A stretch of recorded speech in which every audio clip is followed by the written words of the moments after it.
You're listening to The Briefing, first broadcast on the 9th of October 2025 on Monocle Radio.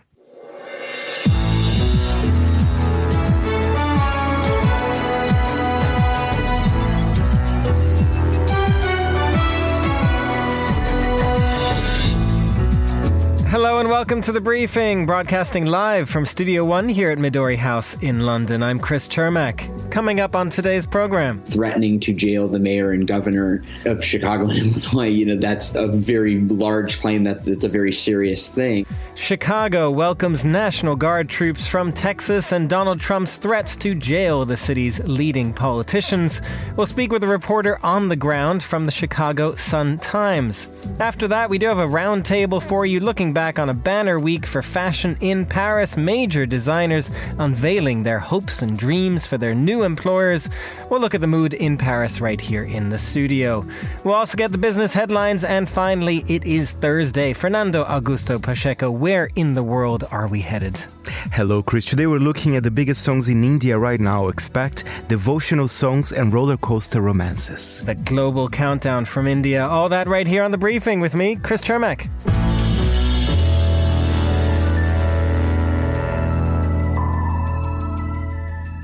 Happy Thursday to everyone and welcome to The Briefing. We will start in the third largest American city of Chicago, which has become the latest ground zero of President Donald Trump's efforts to crack down on immigration with the help of the U.S. military. Yesterday, hundreds of members of the Texas National Guard arrived in Chicago, and to get a sense of the mood on the ground there, we're joined, first of all, by Violet Miller, reporter for the Chicago Sun-Times.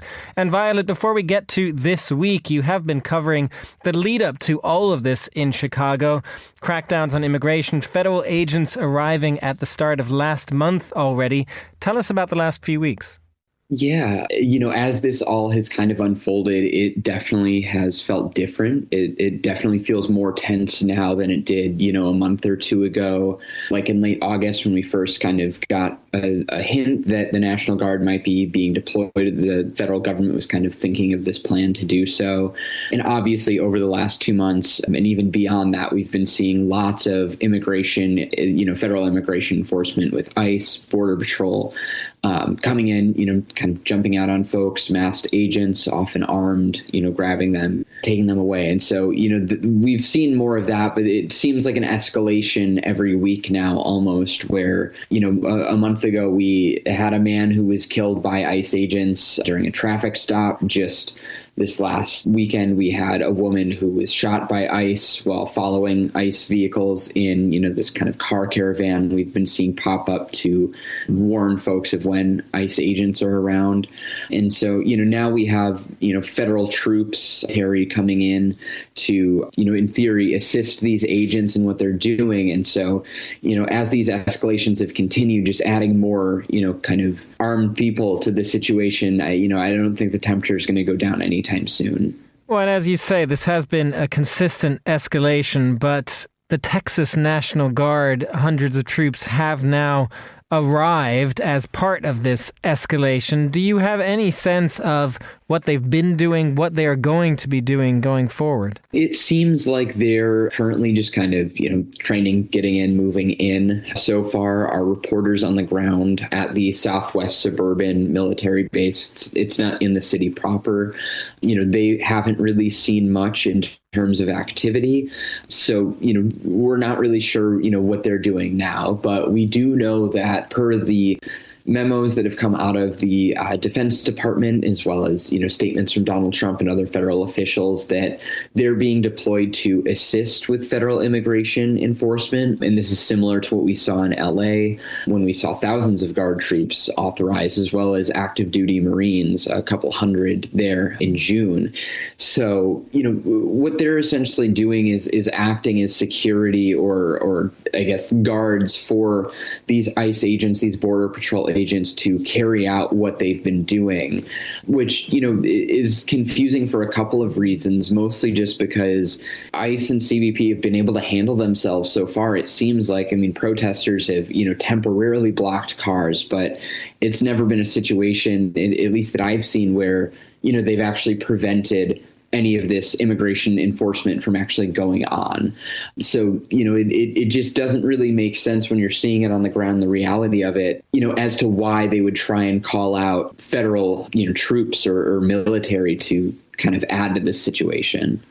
Protests is one way that this is being resisted, if not prevented, as you said there. Another aspect, of course, is the politics. Chicago's mayor, Brandon Johnson, he's trying to speak out against this, limit the activity of the federal border agents, in particular, where they can operate. Has any of that worked? Has any of the opposition, the resistance that Democratic politicians in the city have put up, has any of that been successful? So I don't know if I would ascribe it entirely to the Democratic politicians. While they've, definitely created support networks and helped out with this, there are a lot of organizations that have been on the ground that are a lot closer to this. We know from their work and just getting people to know their rights and from statements from federal immigration officials, they've said that Chicago is one of the tougher cities for them to operate in because people know their rights, and they don't have to open the door if these agents don't have, a judicial warrant and things like that. And so in some sense that has, seemed to have been working, given that there's been, kind of frustration from these immigration authorities expressed about folks being so well versed in their own rights. But then there's also, the recent executive order that you nodded at that from Brandon Johnson, the city of Chicago, preventing immigration agents from using city property to stage. Because what we've been seeing is teams of these agents will kind of set up, whether that be on public or private property, often in large like strip mall parking lots and things like that. And so the mayor is trying to, again, spread this word of knowing your rights, that like private property owners do not have to allow them to do this on their property. So the city is kind of, again, providing more in this know your rights sort of vein, because that's really most of what they can do. They can sue to stop these things. They've sued to stop, the National Guard. That hasn't been successful yet here, like it was in Oregon last week. But their hands are pretty tied in this situation. There's not really a way that they could step in or get involved without directly stepping in the way of immigration officials, which would kind of open a whole other can of worms. Well, Violet, you described there this sort of everyone being involved in trying in some way to frustrate immigration officials, even if they can't step in front of them, as you described there. But Donald Trump has targeted Democratic politicians for this, even if, as you say, they're not the only ones doing it. He's suggested now Chicago's mayor and the Illinois governor should be put in jail. Are those kinds of threats being taken seriously there?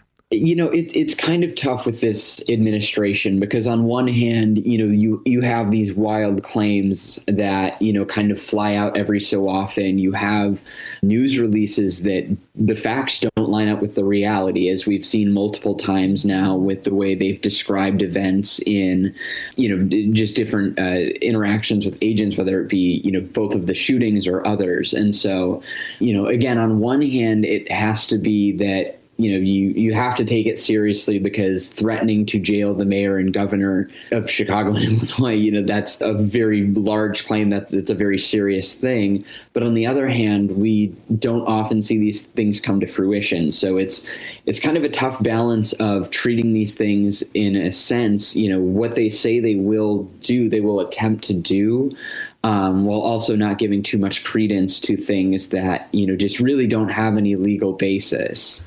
Violet Miller of the Chicago Sun-Times, thanks very much for speaking with us. And now here's Carlotta Rebello with the day's other news headlines. Thanks, Chris. Israel and Hamas have agreed to the first phase of President Trump's Gaza peace plan. The deal will see all hostages in Gaza released soon, including the remains of those who died, and Israeli troops will pull back to an agreed line. The agreement was reached after days of indirect talks in Egypt, brokered by the US and regional partners. Police in Los Angeles have arrested a 29-year-old man over the Pacific Palisades fire that killed 12 people and destroyed thousands of homes in January. Investigators say that digital evidence linked Jonathan Rinderknecht to the blaze, including an image he created on ChatGPT showing a burning city. The fire caused massive damage and was one of the worst in LA's history. And Japanese retailer Uniqlo has reported strong growth in North America despite recent US trade tensions. Parent company Fast Retailing says sales rose about a quarter and profits climbed more than a third in the past year. Growth in the US, Europe and Asia helped offset weak demand in China. Those are today's headlines. Back to you, Chris.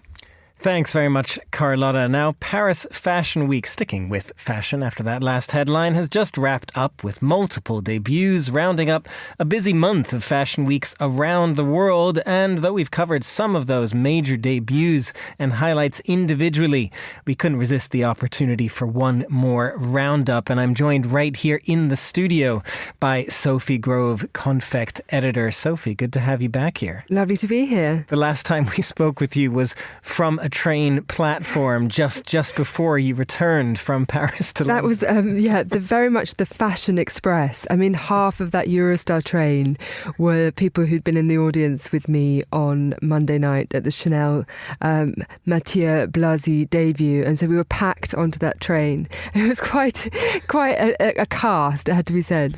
I love that, actually. Did you have any discussions on the train? I mean, is that one way to reflect, or are people like looking back and sort of Well, fashion people don't tend to chat to each other all that much. It's kind of the vibe is a little bit devil wears Prada occasionally, but actually the woman I sat next to was very charming, and also she was crocheting as she kind of sort of went into the tunnel, which I thought was a very elegant kind of crafty moment there.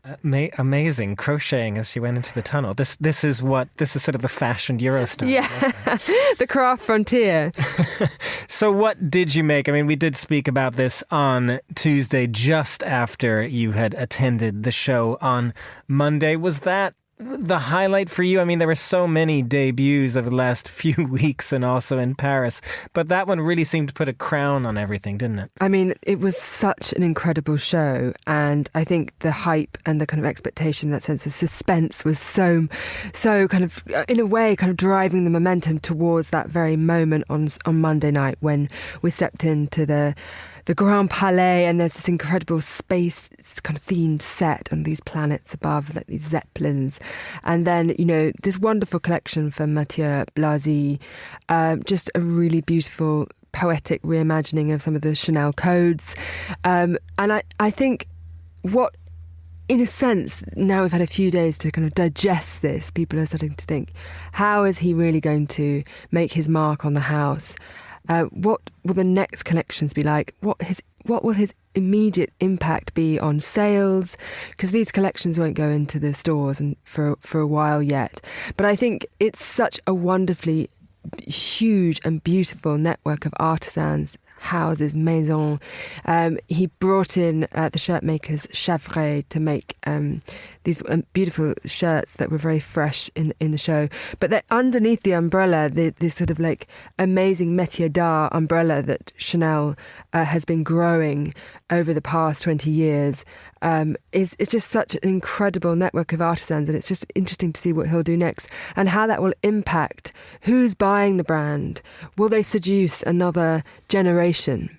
So, I mean, you had Mathieu Blasi of Chanel, you had obviously Jonathan Anderson, Dior. Those were sort of the very big ones of the last few weeks. I'm curious also in general, I guess, when you have these big unveilings, in some ways they're competing houses, competing against each other, but they're also creating such a buzz about fashion at a place like this. I mean, are they complementing each other in that way? I think so. I mean, I don't think I can remember a time where there's been so much excitement about fashion in the kind of, in the wild, in the general public. In Paris, they had these huge screens up just in town. People were watching the shows. There's a real chatter about, it's not just, the industry insiders that are talking about this kind of amazing generational shift we're seeing at the top of all these different brands. And I think, Dema at Gucci had a really great kind of little glimpse of what he's going to do, just with a capsule collection and a kind of little sort of moment of a filmic moment at Milan Fashion Week. But I think somebody like him is really good at engaging the customer on so many different levels, and also creating that moment of real interest from across the board, not just the fashionistas, not just the people who are going to know all the kind of nuance and kind of tiny little details. There is this sort of wonderful secret code where people can read an outfit, read a brand without seeing necessarily too much of the branding. But actually, how do you really kind of disseminate into the market and make that impact on sales and make that impact on the kind of momentum of the company for the long term? And you bring up Milan there. We've had New York, London, Milan, Paris in the last few weeks. It is such a stretch run for September.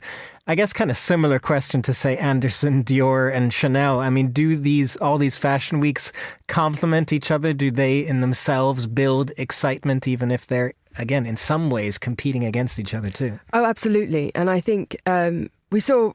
If you look back, I think we saw a really strong London Fashion Week, and London was really repositioning itself, as a place of true creativity. We're putting out so many talented people into the world, into the industry from this city. And I think it was interesting to see that kind of repositioning. We have a new creative director, CEO rather, at the London, like the British Fashion Council. So I think that's a really interesting moment. And then you could see that playing, competition is good for the industry, and the sense of strength in all the fashion weeks, really high caliber shows, real sense of creative, theatrical engagement. I think it helps the whole industry to strive. So, of course, there is that competition across the groups, across, Chanel, Dior, these big sort of wonderful titanic competitors. But at the same time, they know that they have to, spur each other on and create excellence across all of the different houses. And it is so interesting, as you discussed there, the theatrical elements of this and the way that reaches out to the public. You have screenings in Paris. So that's one side of the fashion weeks. But then also, as you touched on a little bit, the next step is kind of how this then translates to retail, how this translates to the actual fashion market, what people are going to see on the shelves in stores. Tell me a little more about that. Where do we go from here? Well, what I really loved about Mathieu Blasy's collections is they just were so wearable. Chanel, really has always been about comfort to some extent, these wonderful jackets that move with the body.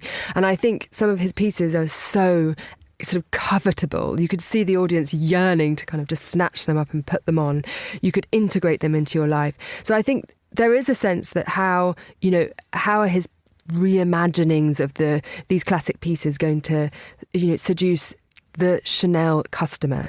They still want those iconic pieces, and I think that was a really interesting thing to reflect on. And across the collections, there was this sense. I was at Celine earlier in the week, which was in this beautiful sort of national park just outside Paris, in fact, in a forest. And there, Michael Ryder, the new-ish creative director, because he's already had one sort of debut, and this is his second collection. It was just this wonderful sense of just being the best dressed woman in the room. These amazing jackets, this beautiful tailoring. There's a return to this wonderful, wonderful suiting across the board. And I think that wearability is still really important and will impact sales. And it is about having pockets. It is about being able to just throw something on. This easy, beautiful, elevated elegance that we're seeing isn't overly branded, but it is very, very important to the modern woman. And I think that will really impact sales. And there's a real understanding that that's important. Sophie, just very quickly before we let you go, you are the editor of Confect, Monocle's sister publication. How does going to a fashion week like this, how does that inform what you do for the magazine? Well, we're looking for trends and this sense of detail really at Confect. We want to see the artisan's hand. We want to see the pieces that really strike us as just completely unique. And then for the next issues, we can really start piecing together the stories, talking in our story meetings about what really struck us, what the trends are, what, the really beautiful pieces we can put into the mix to elevate the magazine. And I think, but it's also just inspiration beyond, those very amazing pieces and stories. We're looking for the sort of the thrust of the industry in general, so we can really commission essays essays, analysis, and all these different elements of the magazine, so that the reader can really deep dive into that sense of craftsmanship, that sense of, the intellectual side of some of these amazing collections is phenomenal. There's always a beautiful story behind every collection, and we want to tell some of those stories we're sometimes just little interviews that we've done in the weeks will make their way into the spring summer issue too. We look forward to seeing that on the pages of Confect. Sophie Grove, editor of Confect, thank you very much for joining us. You're listening to The Briefing.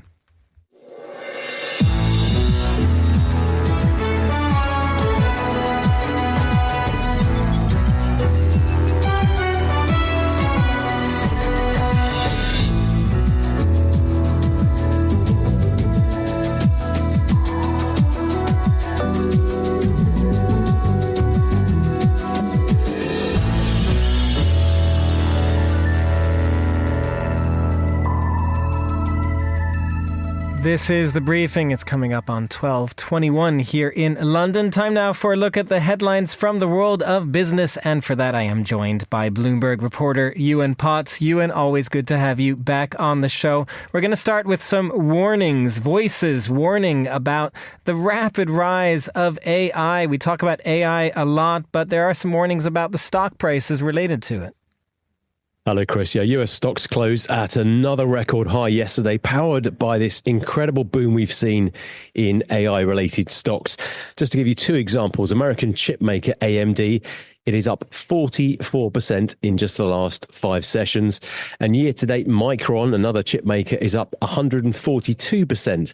And there are plenty more examples where they came from. But there are increasing warnings now that some of this may not end well. The Bank of England says that stretched valuations for AI companies have fueled the risks of a sharp market correction. The International Monetary Fund has recently weighed in on this. And when it comes to debt, JP Morgan says that the amount of debt tied to AI is now $1.2 trillion, making it the largest segment in the investment grade debt market. Of course, while stocks keep going higher, everyone is happy, unless you're short stocks. But the question for investors is which of these companies will actually end up making money from all of this? And truth be told, at this point, no one really knows the answer to that. Ewan, I mean, this is often an issue. Tech bubbles are famous from a few years before as well. And we're going to stick with the tech sector because also here in Europe, we are looking for an update from Europe's most valuable company, which is in the tech space, semiconductors. No surprise there, ASML. Yeah, we get results from ASML next week. Over recent years, the top spot for Europe's most valuable company has included the likes of Novo Nordisk, which makes the weight loss drugs, and LVMH, the French luxury giant. But as of now, the company is very much at the heart of the AI boom. ASML, a Dutch company, a fascinating company, really. They're really have the monopoly on these high-end chip-making machines, the most sophisticated machines for making microchips. They're exported all around the world. And if you want one of these fancy machines, you have to buy them from ASML. So it is a very profitable, very valuable company. There's a great deep dive on the Bloomberg terminal and website today about the small Dutch city which is home to this powerhouse company. Eindhoven, population 250,000, is bracing or looking forward to, depending on how you looked at it, to a massive expansion by ASML. Already 20,000 people work at the company. And whilst it's expanding globally, it's got campuses in Taiwan, the US and South Korea, but the Netherlands really remains essential to ASML's operations. It's got an ecosystem of hundreds of suppliers there which allow it to innovate. As to this expansion, they're planning a 100-hectare new campus, that's about 100 football pitches, at a site just about 5 miles outside Eindhoven. And that's going to employ another 20,000 people. So really a huge expansion in quite a small town in the Netherlands. The site is mostly fields at the moment. In fact, it doesn't have electricity or indeed planning permission. But the town, I think, is a real tangible example of the AI boom made real. Really interesting how much of an impact these tech companies can have on cities around the world. Bloomberg's Ewan Potts, thank you very much for joining us with those updates. You're listening to The Briefing on Monocle Radio.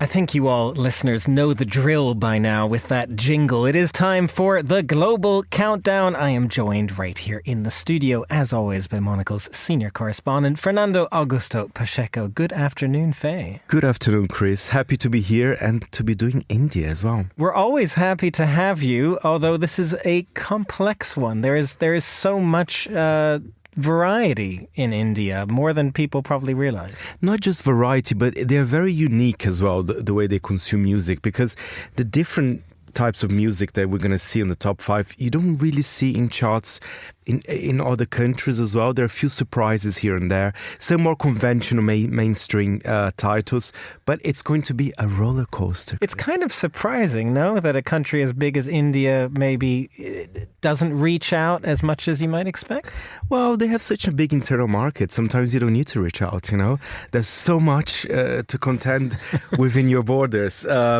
Yes, you can make money right at home. Exactly. Shall we start on number 5? That's an interesting one. I'm not going to tell you too much about it. I'm just going to introduce you the track and then we can discuss it. And number 5 is Hari Haran with Sri Hanuman Chalisa. Jai Hanuman Gyan Gun Sagar Jai Kapis Tihu Lok Ujagar Ramdut Atulit Bal. And Chris, this is unique because, first of all, it's not a new track, as probably you could notice. I think this one was released in the early 90s. It is also a devotional track. And the thing is, of course, India has many, Hindi festivals and religious festivals. So probably around the time of those festivals, I think they keep on streaming those tracks because it's genuinely in the chart. This is sort of like Mariah Carey reaching back into the charts around Christmas. That's a great comparison, Chris. Exactly. While here in the UK or the US, we have All I Want for Christmas Is You. In India, they have Hari Haran with Sri Hanuman Chalisa as well. It's a beautiful devotional track there and one of the most streamed songs in India of all time. We're talking about historic record. I mean, this is the Mariah Carey of India. Exactly. Clearly. I love that. I love that comparison. What do we have at number 4, Faye? Number 4, similar vibes, but then I found out which religious festival is it from. It's another mantra, this time recorded from 2013. It's Anuradha Panval with Ambe Tuhai Jagdambe. Ambe Tuhai Jagdambe.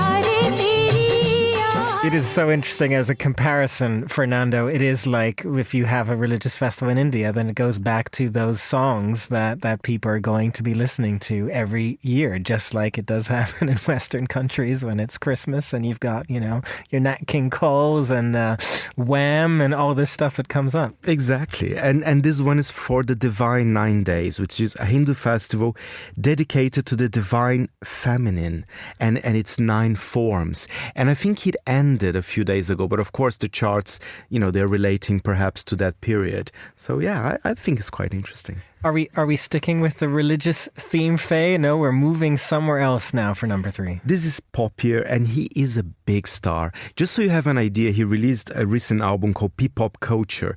Of course, it was a massive hit in India, but for example, in the Canadian albums chart, it charted at number 3. That's remarkable. Of course, there's a big Indian community in Canada, but he is international. He's going to start his world tour in Abu Dhabi. Well, you're going to hear the sounds very different. I wouldn't say this is a devotional track. This is Karan Ayula, number 3, with For a Reason.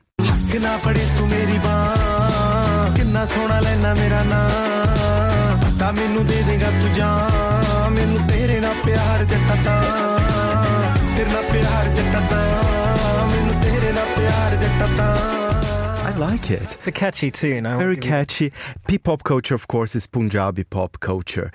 He's really kind of promoting Punjabi music worldwide. As I said, in November, he's starting his tour in Abu Dhabi. Then he's heading to other countries in Asia, then back to the US and to Canada as well. I do feel like I need to clarify when I said at the top, it's interesting that, the market in India might be insular in the sense of outside groups not coming in, but obviously Indian pop is very global. Absolutely. And I think it will be more and more. Where are we heading for number 2, Faye? Interesting. This track was released at the end of 2023 and is still in the charts. It does have a lot of staying power, and I think it's quite cool and sexy as well. Let's have a listen to Aditya Riccardi, Sabiha. बातों में रह गए बातों में ही ख्वाबों में ही मेरे करीब है तू तेरी तलब मुझको तेरी तलब जाना हो तू कभी रूबरू शोर शराबा जो सीने में है मेरे कैसे बयां मैं करूं हाल जो मेरा है मैं किसको बताऊं मेरे साहिबा दिल ना किराए. Honestly, if I would add something to the playlist, would be that one. I was going to say, Fernando, when you use the words cool and sexy, I think that is like the highest compliment you can give a song. Absolutely. That means it's playlist ready. And it's interesting because it is pop, it is a bit electro-ish, but it has some influences of, again, Indian listeners, they'll probably, I want to pronounce this correctly, Qawwali, which is kind of traditional melodies as well, which can be considered devotional songs as well. But he uses that elements with the more poppier elements as well. So he's quite an interesting guy, a fusion guy. And amazing that it's been in the charts since 2023. That is a long time. Yeah. Where does that leave us for number 1? A very new track. It's from a new film called Sayara, which is also the name of the track, which is, all I found out about the film, that is a film about passionate lovers and their roller coaster romance. All I know, there's a lot of drama. I've seen the trailer. Of course, it was in Hindi. Let's have a listen. It's Fahim Abdullah with the song Sayara, soundtrack of the same film.